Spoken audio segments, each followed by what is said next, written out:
قال اللہ تبارک و تعالی فی شان حبیبہ ان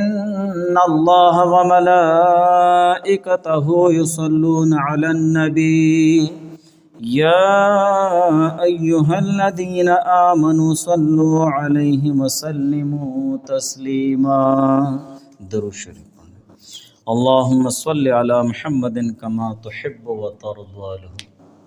اللهم صل على محمد وأنزله المقعد المقرب عندك يوم القيامة جزا الله عنا محمدا صلى الله عليه وآله وسلم ما هو أهله رب اشرح لي صدري ويسر لي أمري واحلل عقدة من لساني يفقه قولي۔ سامعین محترم، اس سے پہلے شرم اور حیا کے متعلق بیان ہوا، انشاءاللہ آگے بھی اس پر کچھ بیان کریں گے۔ بہرحال یہ دنیا مومن مسلمان کے لیے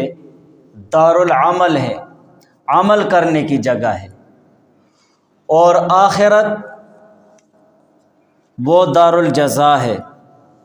مومن مسلمان اس دنیا میں جو اعمال کرتا ہے، چاہے وہ اچھے اعمال ہوں یا برے اعمال ہوں، الدنیا مزرعۃ الآخرہ، یہ مشہور مقولہ ہے کہ یہ دنیا آخرت کے لیے کھیتی کی جگہ ہے۔ یہاں پر مومن مسلمان جو بوتا ہے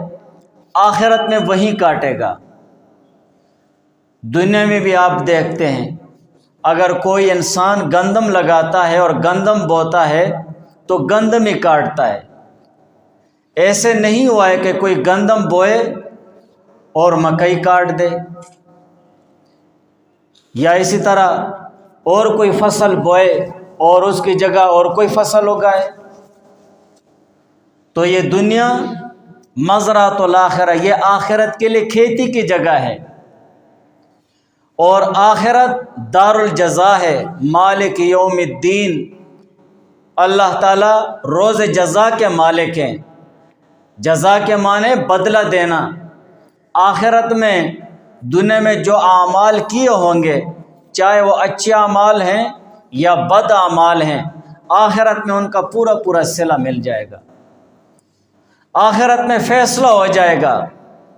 جس کے اعمال نیک اور صالح ہوں گے اس کو نجات مل جائے گی، ابدی نجات، اور جس کے اعمال اچھے نہیں ہوں گے، برے ہوں گے، اور نیکیوں کا پلڑا وہ کم پڑ جائے گا اور گناہ اس کے زیادہ ہو جائیں گے، تو وہ سزا کا حقدار ہو جائے گا، عذاب کا حقدار ہو جائے گا، اسے عذاب دے دیا جائے گا اپنے برے اعمال کے برابر۔ تو یہ دنیا، یہ آخرت کے لیے کھیتی کی جگہ ہے، یہ عمل کرنے کی جگہ ہے۔ یہاں پر ہم میں سے ہر مومن مسلمان کو چاہیے کہ وہ آخرت کے لیے تیاری کرے، نیک اعمال کی طرف آگے بڑھے۔ فاستبقوا الخیرات، اللہ تعالیٰ فرماتے ہیں کہ نیک اعمال کی طرف اور نیک کاموں کی طرف آگے بڑھو۔ جب تک جان میں جان ہے اور سانس ہے تو آپ نیک اعمال کر سکتے ہیں۔ جب اس جان سے جان نکل گئی ہے تو پھر آپ بیکار ہو گئے، کوئی نیک عمل نہیں کر سکتے ہیں، پھر انسان بے آسرا ہو جاتا ہے۔ تو ہمیں نیک اعمال کی طرف بڑھنا چاہیے، اور نیک اعمال جیسے بھی ہو اپنے زندگی میں، اپنے 24 گھنٹے زندگی کو نیک اعمال کے سانچے میں ڈال دینا چاہیے۔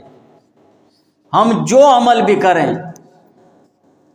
دینی اعمال جتنے بھی ہیں وہ تو ہے ہی نیک اعمال، لیکن اگر ہم کوئی دنیاوی کام بھی کرتے ہیں تو اس میں بھی ہم نیکی کی نیت کریں۔ ہم اگر مال کما رہے ہیں، مزدوری کر رہے ہیں، تو اس میں بھی ہم اللہ تعالیٰ کی رضا کی نیت کریں، حلال کمائی کی نیت کریں، تاکہ اس دنیا داری کا جو کام ہے اس پہ بھی اللہ تعالیٰ ہمیں اجر ثواب عطا فرما دیں، اس پہ بھی اللہ تعالیٰ ہمیں نیکیاں عطا فرما دے۔ انما الاعمال بالنیات حدیث میں آتا ہے نا کہ تمام اعمال پر اجر ثواب کا دار و مدار وہ نیتوں پر ہے۔ اگر ہماری نیت اچھی ہوگی اور نیک نیت ہوگی تو اس پہ ہمیں اللہ تعالیٰ اجر ثواب عطا فرمائیں گے۔ تو نیک اعمال قرآن پاک میں اللہ تعالیٰ نے جا بجا نیک اعمال کرنے کی اور نیک اعمال پر زندگی گزارنے کی ترغیب دی ہے اور تنبیہ بھی فرمائی ہے، اور اکثر مقامات پر قرآن پاک میں اللہ تعالیٰ نے نیک اعمال کو سمجھانے کے لیے اور نیک اعمال پر آنے کے لیے مومن مسلمانوں کو اللہ تعالیٰ نے مثالیں بھی دی ہیں، اور حضور علیہ السلام نے احادیث میں اپنی امت کو نیک اعمال کرنے اور نیک اعمال پر ابھارنے کی وہ ترغیبات دی ہیں، اور مختلف مثالوں کے ساتھ بھی حضور علیہ السلام نے وہ ارشادات فرمائے ہیں کہ مثال کے ذریعے ایک بہت زیادہ پیچیدہ چیز اور پیچیدہ بات بھی سمجھ میں آ جاتی ہے مثال کے ذریعے۔ تو حضور علیہ السلام نے کئی مثالیں پیش کی ہیں نیک اعمال کی۔ قرآن میں سورہ توبہ میں اللہ تعالیٰ فرماتے ہیں قل فرما دیجیے اعملوا کہ آپ لوگ نیک اعمال کریں، فسیر اللہ عملکم تمہارے اعمال اللہ تعالیٰ دیکھ لے گا، ورسولہ اور اس کا رسول، والمؤمنون اور مومن بھی دیکھ لیں گے، وستردون الی عالم الغیب اور جلد ہی تم لوگوں کو لوٹا دیا جائے گا ایک ایسی ذات کی طرف عالم الغیب جو چھپی ہوئی چیزوں پر بھی خبردار ہے، اور وہ شہادت اور جو ظاہری چیزیں ہیں جو دکھنے والی چیزیں ان سے بھی خبردار ہیں، فَيُنَبِّئُكُم بِمَا كُنتُمْ تَعْمَلُونَ پھر اللہ تعالیٰ تم لوگوں کو جتائے گا، تم لوگوں کو بتلائے گا تمہارے اعمال، یہ تمہارے اعمال ہیں اور یہ تمہارے دنیا میں کیے ہوئے اعمال ہیں جو تم لوگوں نے کیے ہیں۔ اگر اچھے ہیں تو اس کا اچھا بدلہ ملے گا، اور اگر برے ہیں تو پھر سزا کا حقدار ہوگا۔ اور حضور علیہ السلام نے اپنے ارشادات میں ایک حدیث پاک میں ایک بہت اعلیٰ مثال کے ساتھ نیک اعمال مومن مسلمانوں کو اس کی طرف ترغیب دینے اور سمجھایا ہے۔ 3 بھائی اور 3 جواب۔ حضور پاک صلی اللہ علیہ وآلہ وسلم نے ایک مرتبہ صحابہ سے خطاب فرمایا اور واعظ نصیحت فرمائی۔ حضور علیہ السلام نے صحابہ سے عرض کیا کہ ایک شخص ہے، اس کے 3 بھائی ہیں، ایک بڑا بھائی ہے اور ایک منجلا یعنی درمیانہ بھائی ہے اور ایک چھوٹا بھائی ہے۔ اب یہ آدمی مرنے لگا ہے، اس کا آخری وقت آ گیا ہے اور جان نکل رہی ہے اس کی۔ تو اس آدمی نے اپنے بڑے بھائی کو بلایا، بڑے بھائی کو بلانے کے بعد اس سے درخواست کی اور بہت عاجزانہ طور پر درخواست کی کہ تو میرا بڑا بھائی ہے، دیکھو میں نے تیرا بہت زیادہ خیال رکھا ہے، میں نے خود نہیں کھایا تمہیں کھلایا، اپنا علاج نہیں کیا تیرا علاج کیا، تیرے لیے ہر طرح کی سہولتیں میں نے میسر کی ہیں، تمہیں کبھی بھی ناراض نہیں کیا ہے، تیرے لیے میں نے دھوپ میں، گرمی میں، سردی میں، اندھیرے میں محنت کی ہے، مشقت کی ہے، اور تیرے لیے میں نے راتوں میں کام کیا ہے، سردیوں میں کام کیا ہے۔ ساری باتیں وہ بھائی اس کو ذکر کر دیتا ہے، اور آج میرا مرنے کا وقت آ گیا ہے، میں مر رہا ہوں، میری جان نکل رہی ہے، میں بہت تکلیف میں ہوں، میری مدد کرو، میری مدد کرو۔ تو بڑے بھائی نے جواب دیا کہ میاں تو نے کس کو بلایا ہے، تو مجھ سے کس چیز کی مدد مانگ رہا ہے، میں تیری کوئی مدد نہیں کر سکتا، میں تیرے کوئی کام نہیں آ سکتا، جو کچھ تو نے کیا ہے میرے لیے فضول جھک مارا ہے، تو نے بالکل خالص جواب اس کو دے دیا ہے۔ تو نے میرے ساتھ جو احسان کیا ہے، میرے لیے تکلیفیں اٹھائی ہیں، پریشانیاں اٹھائی ہیں، مصیبتیں جھیلی ہیں، سب کچھ تو نے فضول کیا ہے، بس جب تک تیری جان میں جان ہے میں تیرے ساتھ ہوں، تیری جان نکل گئی میں تیرا نہیں ہوں،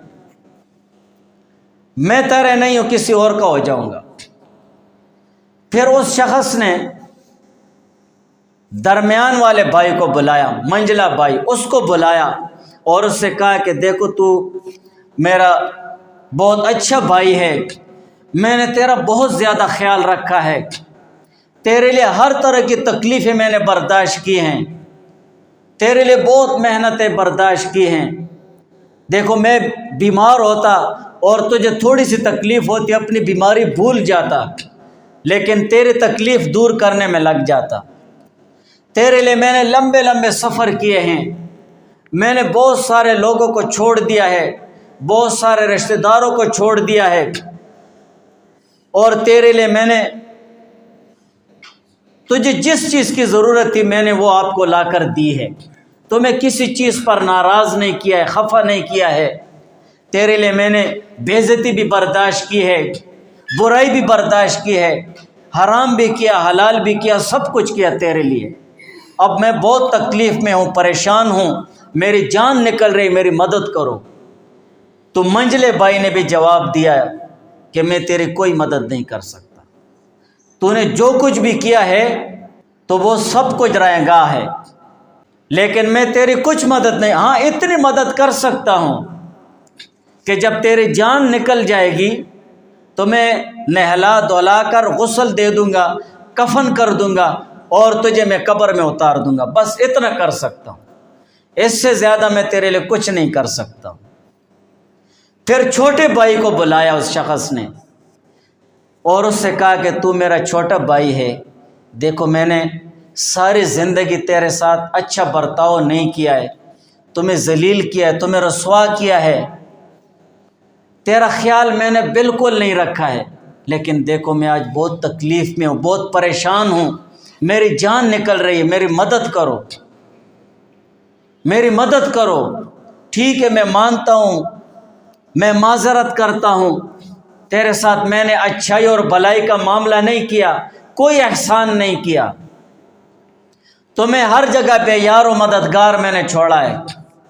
لیکن آج میں بہت تکلیف میں ہوں۔ تو بھائی ہوتا ہے، ایک بھائی بہت زیادہ برا ہو جائے تو آخر بھائی ہے نا، ایک ماں سے پیدا ہوتے ہیں۔ تو اس چھوٹے بھائی نے کہا کہ آپ بالکل فکر مت کریں، میں تیرے ساتھ ہوں، مت گھبراؤ، میں تیرے ساتھ ہوں، ہر مشکل میں، ہر تکلیف میں تیرے ساتھ دوں گا، ابھی سے لے کر آخر تک، قیامت تک میں تیرا ساتھ نہیں چھوڑوں گا، اور میں سلیم الطبع اور نیک طبع ہوں، میں بہت اچھی طبیعت والا ہوں، میں بالکل تمہیں بے یار و مددگار نہیں چھوڑوں گا۔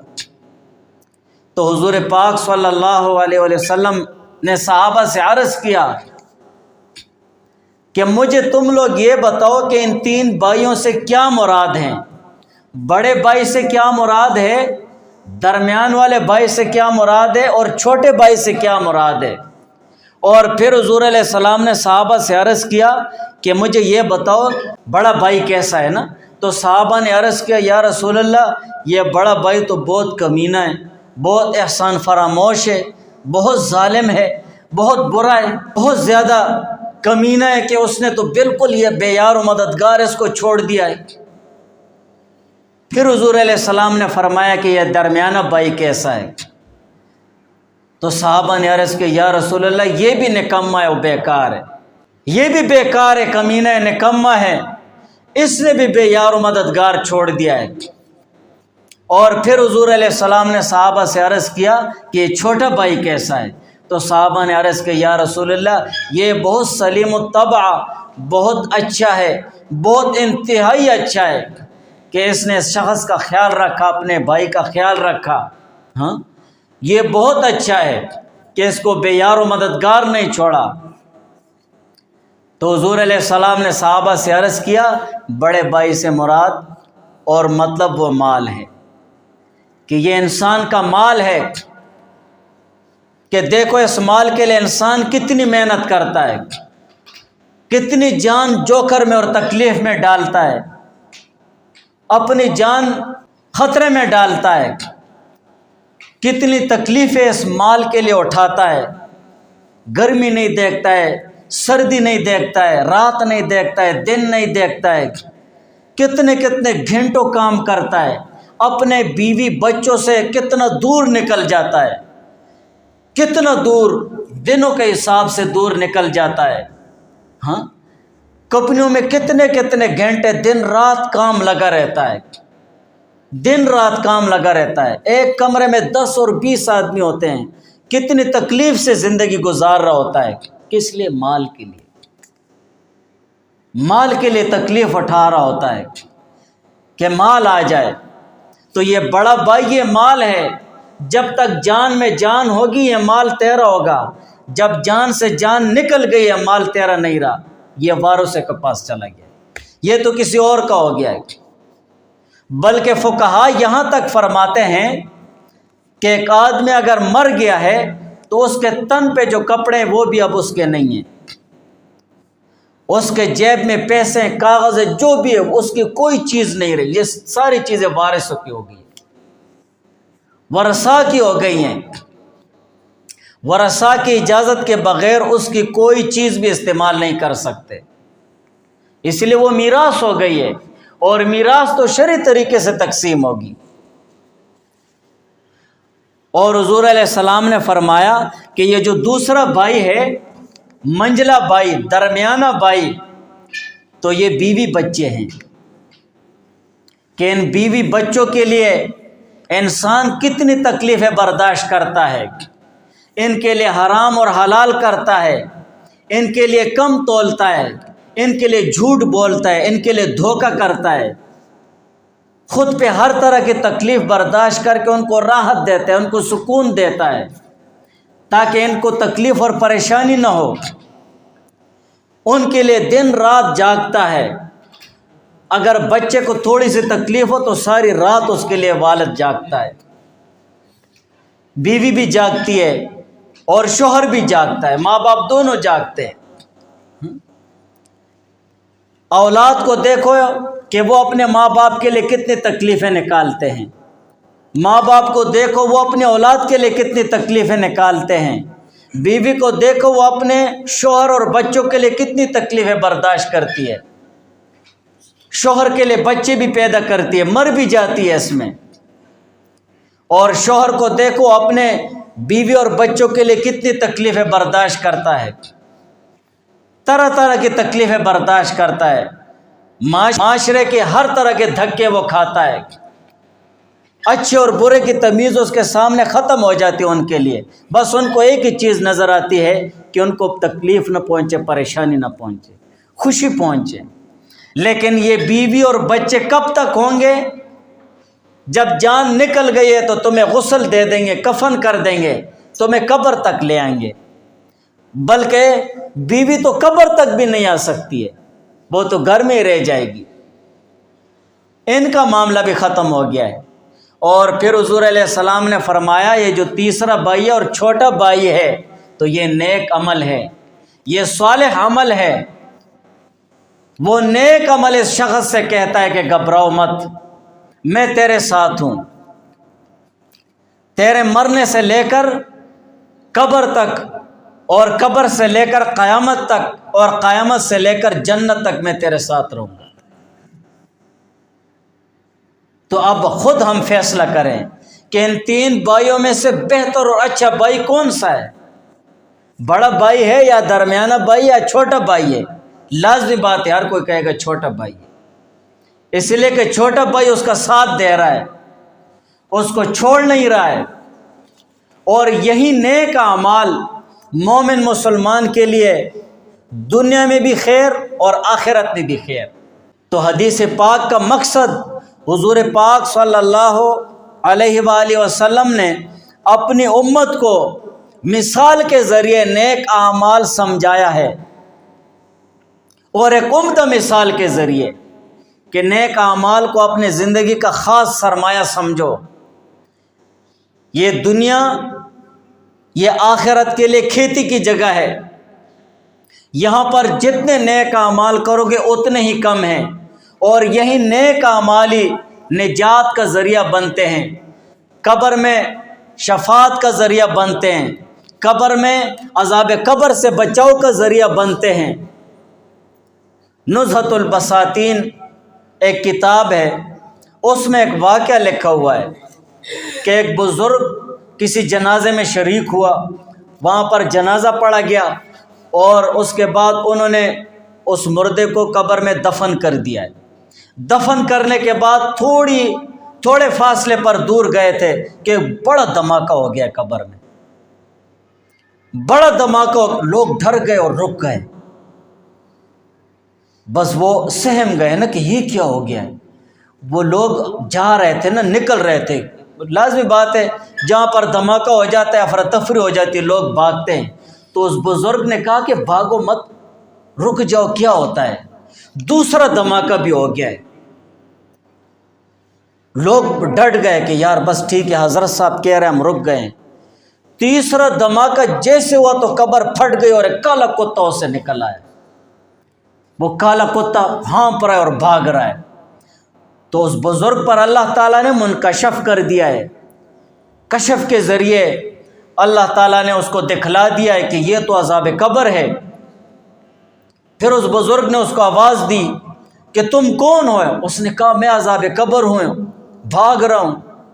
تو اس بزرگ نے اس سے کہا کیوں بھاگ رہے ہو؟ اس نے کہا کہ جب اس آدمی کو قبر میں رکھا گیا تو میں اس کا برا عمل ہوں اور اس پر مسلط ہونے کے لیے آ گیا تھا، لیکن اچانک ہی قبر کے اندر سورہ یاسین اور سورہ تبارک الذی آ گئی اور اس شخص کو مجھ سے بچا لیا ہے۔ میں جیسے عذاب دینے کے لیے بڑھ رہا تھا تو سورہ یاسین اور تبارک الذی انہوں نے مجھے گرس کے ساتھ مارا ہے، وہ پہلا دھماکہ تھا، اور میں پھر آگے بڑھنے لگ گیا تو دوسری مرتبہ انہوں نے مجھے مارا، اور تیسری مرتبہ اتنا زور سے انہوں نے مجھے مارا کہ باری پھینک دیا۔ پھر عرصہ گزرتا گیا اور اس بزرگ نے ایک دوسرے بزرگ سے یہ سارا واقعہ بیان کیا، تو اس دوسرے بزرگ نے کہا کہ یہ جو شخص فوت ہو گیا تھا، سورہ تبارک الذی اور سورہ یاسین کے ساتھ ساتھ اس کے پاس دوسرے بھی نیک اعمال تھے، اور اس کے یہ تمام نیک اعمال اس کے برے اعمال پر غالب آ گئے تھے اور اس کو عذاب قبر سے بچا لیا۔ تو کبھی کبھی اللہ تعالیٰ دنیا میں بھی دکھا دیتا ہے، ایسے ہزاروں واقعات اللہ تعالیٰ دنیا میں دکھاتا ہے، ہم لوگوں کو کہ تنبیہ ملے، خبرداری ملے کہ نیک اعمال میں لگ جاؤ، یہ نیک اعمال تمہیں عذاب قبر سے اور آخرت کی ہولناکیوں سے بچائیں گے، قیامت کی سختیوں سے بچائیں گے۔ یہی نیک اعمال کام آئیں گے، نہ مال کام آئے گا، نہ دنیا داری کام آئے گی، اور نہ بیوی بچے کام آئیں گے، بلکہ نیک اعمال ہی کام آئیں گے۔ تو نیک اعمال ہمارے غالب ہونے چاہیے ہمارے برے اعمال پر۔ اب ہم خود سوچیں، اپنے گریبان میں دیکھیں کہ ہم نیک اعمال کتنے کر رہے ہیں۔ یہ جو ہمارا چھوٹا بھائی ہے، حدیث میں جو حضور علیہ السلام نے نیک اعمال کو چھوٹے بھائی سے تعبیر فرمایا اور مثال پیش کی ہے، اس چھوٹے بھائی کے ساتھ ہم اپنی زندگی میں کیا معاملہ کرتے ہیں؟ ہم نیک اعمال کے ساتھ کیسا سلوک کرتے ہیں؟ چلو ہم ایسے دائرے میں رہ رہے کہ نماز ہے، ہم نماز کے ساتھ کیسا معاملہ کرتے ہیں؟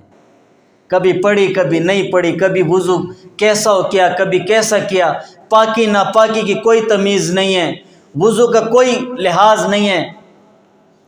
قبر کے اندر وضو بھی بچائے گا عذاب قبر سے۔ وضو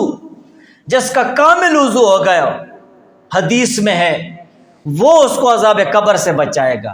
اور سب سے زیادہ عذاب قبر وہ 3 چیزوں سے ہوتا ہے، 3 چیزوں سے۔ استنزہ عن البول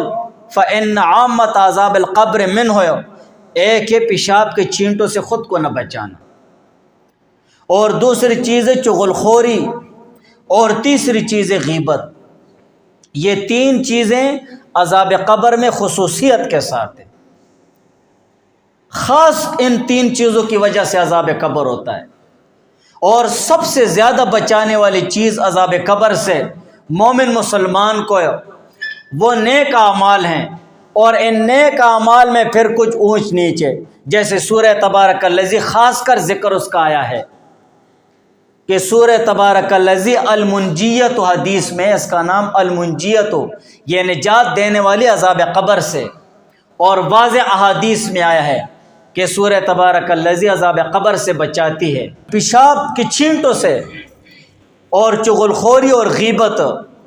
یہ غیبت اور چغلخوری بہن بھائی ہیں، لیکن اس غیبت سے چغلخوری بہت زیادہ خطرناک ہے۔ تو مقصد یہ ہے کہ ہم خود اپنے گریبان کو دیکھیں کہ ہم اس چھوٹے بھائی کے ساتھ کیسا معاملہ کرتے ہیں، نیک عمل کے ساتھ کیسا معاملہ کرتے ہیں۔ ہمارا وضو صحیح نہیں ہے، غسل صحیح نہیں ہے، نماز صحیح نہیں ہے، نماز بس ادھر ادھر کر دیے، بس ہم نماز پڑھتے ہیں، عبادت اللہ کی کرتے ہیں، اور ادھر ادھر گھوم رہے ہوتے ہیں۔ ہمارا دل یہ صنم خانہ بنا ہوا ہے، بت خانہ بنا ہوا ہے، یہ انسان کے خیالات بھی اس کے بت ہیں، یہ اس کے صنم ہیں، ان کو دوڑاتا رہتا ہے، ان کی پوجا پاٹ کرتا رہتا ہے۔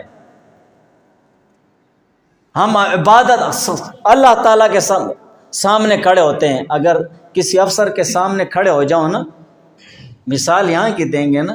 اور وہ آپ سے کہے کہ یہ پنسل دو، اور آپ کہیں اور کھوئے ہوئے ہوں، تو یہ وہ کیا کہے گا کہ تم کدھر ہو؟ ہاں،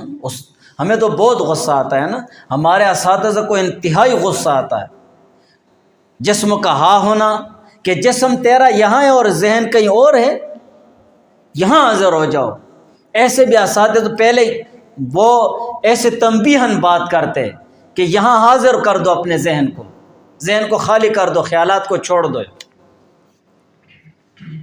تو ہمارے خیالات ادھر ادھر جا رہے ہوتے ہیں۔ دوسرے معاملات کو دیکھو، عبادات کو دیکھو، روزے کو دیکھو، رمضان آتا ہے، ہم نیک عمل ہے نا، روزہ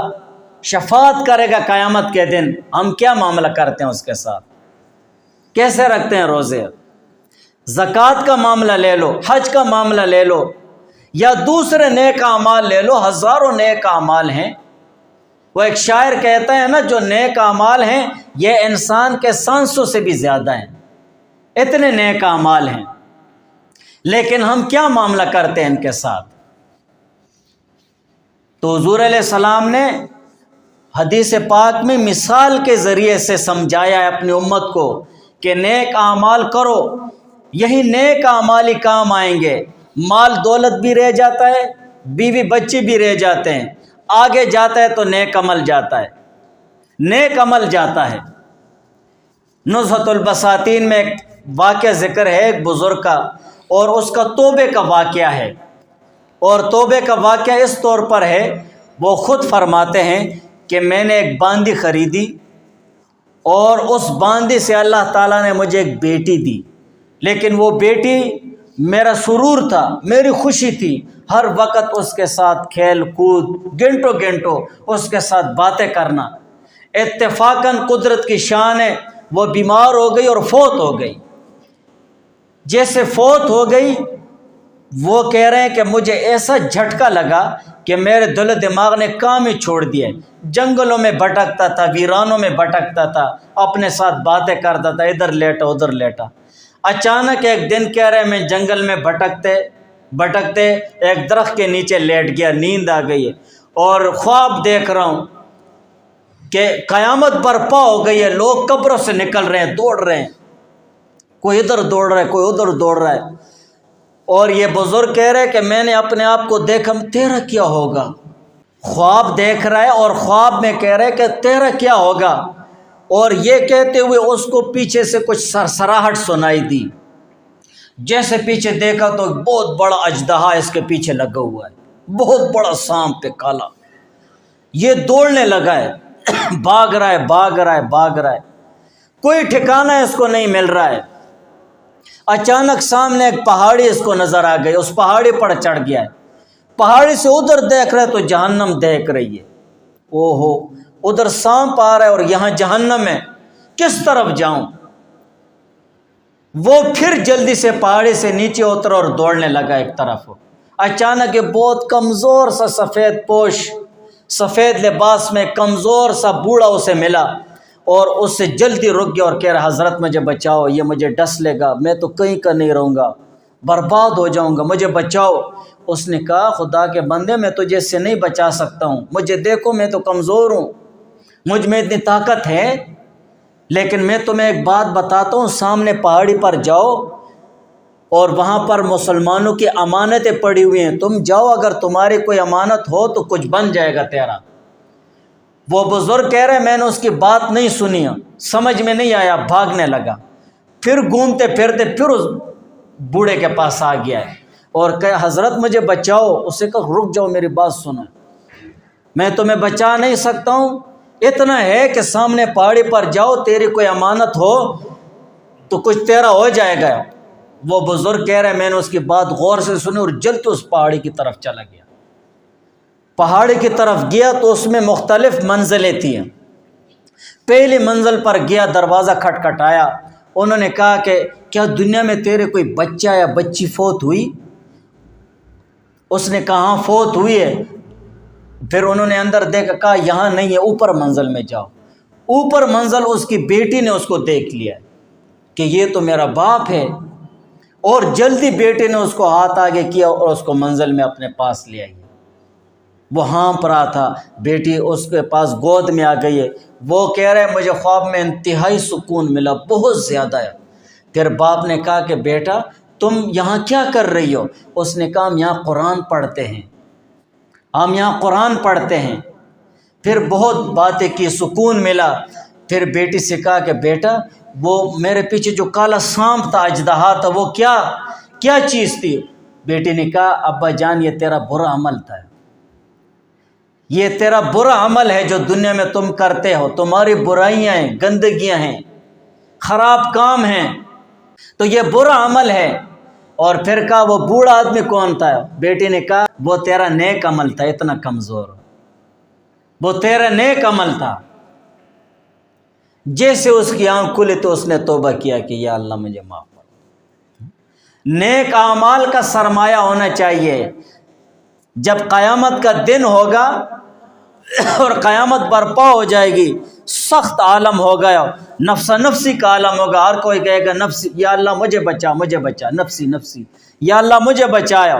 اور اسی دوران اگر کسی مومن مسلمان نے دنیا میں لا الہ الا اللہ، سبحان اللہ، الحمدللہ، اللہ اکبر، لا حول ولا قوت الا باللہ، اس کا ورد کرتا رہا اور اس نے مسلسل زندگی بھر یہ ذکر کرتا رہا، تو قیامت کے دن یہ لا الہ الا اللہ اس کے سامنے ہوگا، اللہ اکبر اس کے سر پر ہوگا، سبحان اللہ دائیں طرف ہوگا، اللہ اکبر بائیں طرف ہوگا، لا حول ولا قوت الا باللہ پیچھے ہوگا۔ گویا کہ کسی کے لیے خاص سیکورٹی ہوتی ہے جس کو چاروں طرف سے سپاہیوں نے گھیرا ہوتا ہے کہ اس کی حفاظت ہو، اور ایک حصار اور ایک قلعہ اس کے ارد گرد بنا دیتے ہیں۔ اس طریقے کے ساتھ اس کو یہ لے کر جائیں گے اور کہیں گے گھبراؤ مت، گھبراؤ مت، یہ نیک اعمال ہیں۔ مومن مسلمان کے قبر کا حال لے لو، جب مومن مسلمان کو قبر میں رکھ دیا جاتا ہے بالکل تنہا، اور نیک عمل ہوتا ہے، سوال و جواب ہو جاتا ہے، اور اس کے لیے قالین بچھا دی جاتی ہے، جنت کی طرف سے اس کے لیے کھڑکیاں کھول دی جاتی ہیں، ٹھنڈی ہوائیں آتی ہیں، خوشبوئیں آتی ہیں، اور یہ گھبراتا ہے نا، اندھیرا ہوتا ہے۔ ایک خوبصورت شکل اور صورت والا، خوبصورت چہرے والا انسان آتا ہے اور بہترین لباس میں، یہ آدمی مومن مسلمان اس سے کہتا ہے آپ کون ہیں؟ آپ تو بہت انتہائی خوبصورت چہرے والے ہیں، آپ کے چہرے کو دیکھ کر مجھے سکون محسوس ہو رہا ہے۔ تو یہ کہتا ہے انا عملک الصالح، کہ میں تیرا نیک عمل ہوں، گھبراؤ مت، آپ آرام سے سو جائیں، میں تیرے ساتھ ہوں۔ تو سامعین محترم، خلاصہ یہ ہے کہ حضور علیہ السلام نے مثال کے ذریعے ہمیں سمجھا دیا ہے کہ اگر کام آنے والی چیز ہے تو وہ نیک عمل ہے، نہ مال کام آئے گا اور نہ اسی طرح بیوی بچے کام آئیں گے، بلکہ کام آئے گا تو نیک عمل ہی کام آئے گا۔ ہمیں چاہیے ہم اپنی زندگی میں نیک اعمال زیادہ کریں، مسجد کو زیادہ وقت دیں، مسجد میں تعلیم و تعلم ہوتا ہے، تعلیم ہوتی ہے اس میں بیٹھیں، دینی احکامات ذکر ہوتے ہیں وہ سیکھیں۔ قرآن کی ایک آیت سیکھنا 100 رکعت نوافل سے بہتر ہے، علم کا ایک باب سیکھنا 1000 رکعت نوافل سے بہتر ہے۔ علم کا ایک باب کیا ہے؟ غسل کے 3 فرض، غسل کے اتنے سنت، بس کتنی بڑی بات ہے۔ جو شخص علم کی باتیں سیکھتے ہیں فرشتے اس کے لیے اپنے نورانی پر بچھاتے ہیں۔ ضروری نہیں آپ بڑے علامہ بن جائیں، لیکن جو علم آپ سیکھیں گے اس کا اجر ثواب تو آپ کو ملے گا نا۔ آپ سیکھتے سیکھتے پوچھتے پوچھتے زندگی گزاریں گے، اللہ تعالیٰ علماء، صلحاء، شہداء اور انبیاء کے ساتھ حشر فرمائیں گے۔